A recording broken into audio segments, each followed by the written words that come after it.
कपड़े धोने वाली बहू। शादी के पहले से ही विभा को कपड़े धोने का बड़ा शौक था। कभी नल के नीचे तो कभी तालाब के पास। अरे मेरी नीली वाली लुंगी नहीं दिख रही है।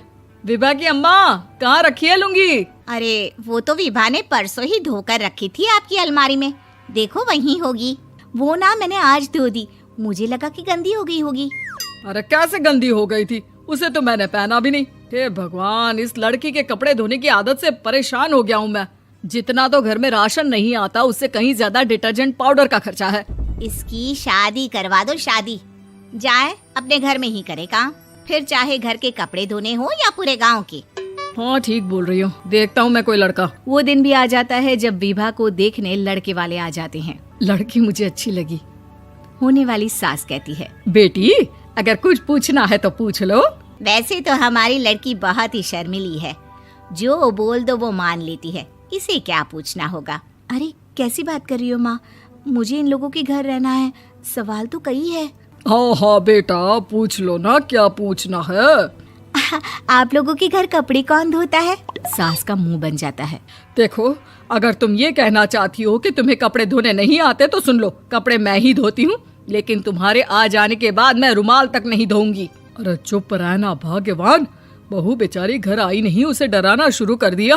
वो क्या है ना बिटिया, अभी तक तो ये कल्लू की माँ ही धोती थी, लेकिन अब तुम्हारे पापा तो दहेज में वॉशिंग मशीन देंगे ही।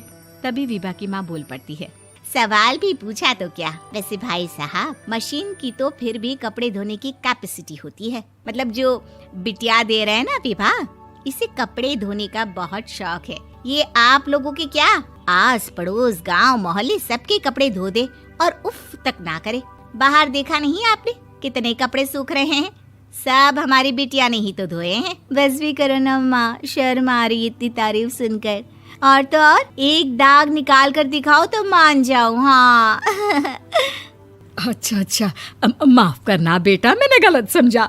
हमें तो रिश्ता बहुत पसंद है। और ऐसे जुड़ जाता है रिश्ता कपड़े धोने का शौक रखने वाली विभा का। उसकी शादी हो जाती है कोयला फैक्ट्री में काम करने वाले कल्लू के साथ। शादी के बाद अचानक विभा चिल्लाती हुई सास के पास आती है। सासू माँ, अरे सासू माँ कहाँ है आप?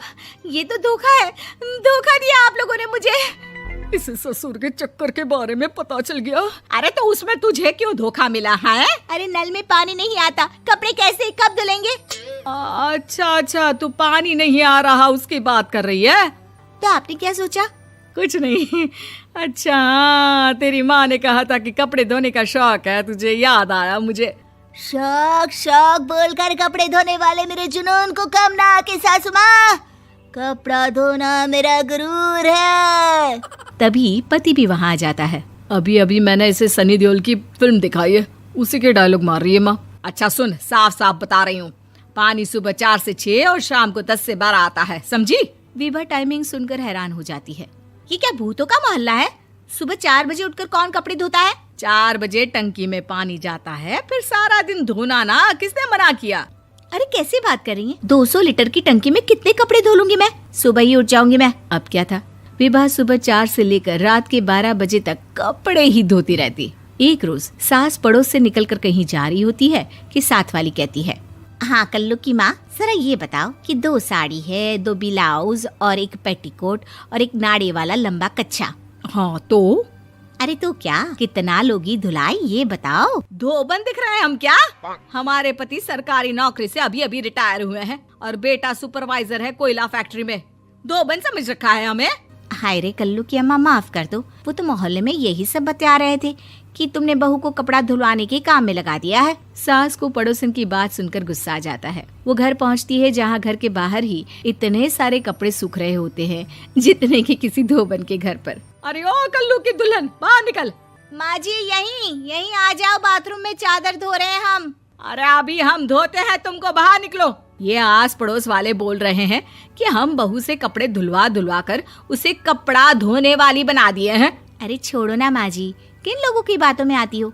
आस पास के लोगों का तो काम ही होता है कि वो किसी तरह सास बहू को लड़ा दे। बहू सारे घर के कपड़े धोती है, ये क्या कम है? बोलिए।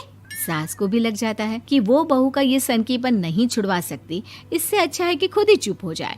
एक रोज सास और बहू मंदिर जाते हैं, जहाँ सास की साड़ी वहाँ खड़ी भीख मांगने वाली से मिलती है। माँ जी क्या बात है, आपकी साड़ी उस भिखारन से कितनी मिल रही है ना? हाँ हाँ देखो तो, दोनों की साड़ी मिल रही है। क्या बात है कल्लू की अम्मा, तुम खुद को तो अफसर की बीवी बताती हो और ऐसी सिंपल सी प्लेन साड़ी पहनकर घूमती हो। सिंपल और प्लेन नहीं है ये साड़ी। तो क्या सोने के धागे से फूल बने हैं? कुछ भी सासू माँ, कुछ भी। हाँ बने थे इस साड़ी में सोने के धागे से फूल। मेरे पति लेकर आए थे मद्रास से स्पेशली मेरे लिए 10,000 की। है भाई साहब इस भिखारन के लिए भी सेम टू सेम साड़ी लेकर आए होंगे 10,000 की। सास उस वक्त तो कुछ नहीं कहती, लेकिन बहू के साथ घर आती है और अलमारी से एल्बम निकाल कर लाती है। ये साड़ी देख रही है, ये वही साड़ी है जिसे मैंने अभी पहना था। इस साड़ी में ये जो चमकदार फूल दिख रहे हैं ना, ये सोने के धागों से काढ़े गए हैं। लेकिन तू लोकल वॉशिंग मशीन ब्रश से घिस घिस कर सारे फूलों को निकाल कर साड़ी प्लेन कर दी। मुझे माफ कर दीजिए सासू माँ। और तो और, जब मैंने तुझे तेरी गलती के लिए कुछ नहीं कहा, लेकिन तूने तो सबके सामने मेरा मजाक ही बना दिया। क्यों? बहू को समझ में आ जाता है कि अब से उसका कपड़े धोना बंद।